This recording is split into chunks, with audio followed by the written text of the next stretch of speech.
Uno de los problemas que gira en torno al milenio es la pregunta si en el milenio habrá sacrificios literales.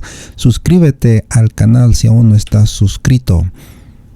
Uno de los problemas que acompañan a la lectura literal de la presentación del milenio es el problema que gira alrededor de la lectura de pasajes como los que enseñan la restauración del sacerdocio arónico y el restablecimiento del sistema mosaico o el restablecimiento del sistema de sacrificios del Antiguo Testamento.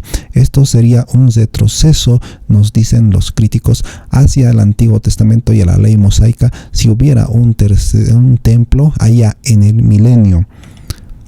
Una presunta inconsecuencia entre esta lectura y la enseñanza del Nuevo Testamento con respecto a la obra consumada por Cristo, que trajo como resultado la abolición del sistema mosaico, del sistema de sacrificios del Antiguo Testamento.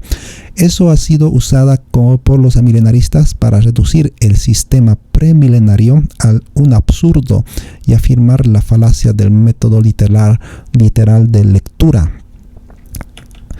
Lo que confrontan los premilenaristas, entonces es la necesidad de reconciliar la enseñanza del Antiguo Testamento de que los sacrificios de sangre se ofrecerán en el milenio con la doctrina del Nuevo Testamento. Hay que reconciliarlos, de la abolición del sacrificio del orden del Antiguo Testamento debido al sacrificio de Cristo.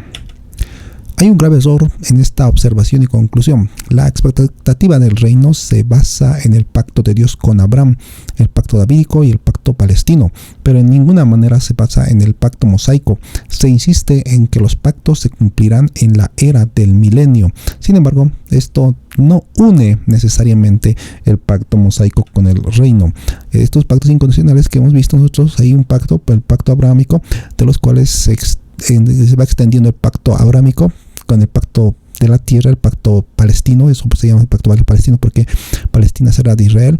El pacto abrahámico, la descendencia, es el pacto davídico, y la bendición que va a venir a todas las naciones de la tierra por el nuevo pacto, de Jeremías capítulo 31, versículo 31. En cambio, por ejemplo, estos pactos incondicionales que hemos visto en la segunda lección o en la tercera lección de los videos que hemos visto en toda esta serie de escatología, hemos hecho la diferencia entre el pactos incondicionales y los pactos condicionales.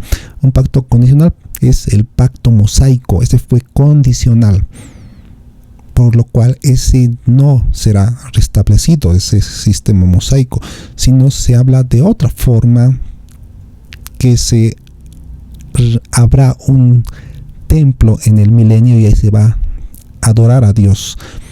El argumento del libro a los hebreos es que Israel buscó acceso a Dios en la antigua administración mosaica, es decir, en la ley de Moisés, mediante el orden o disposición del sacerdocio aaronita.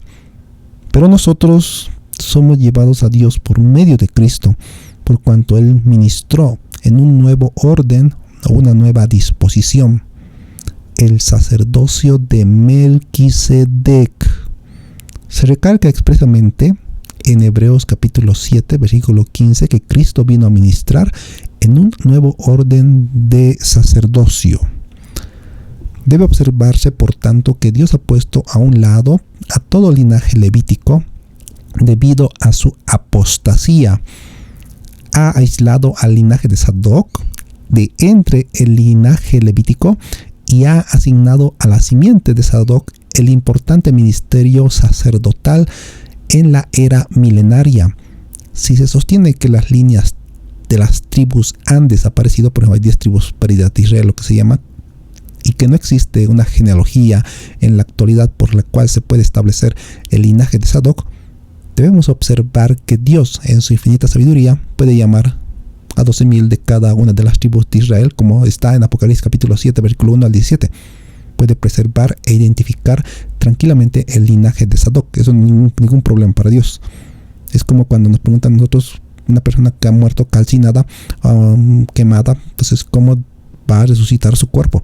Si su cuerpo todo está calcinado, pues bueno, Dios tiene el poder de resucitarlo a esa persona, ya sea para salvación o para que comparezca ante el tribunal, ante el gran trono blanco.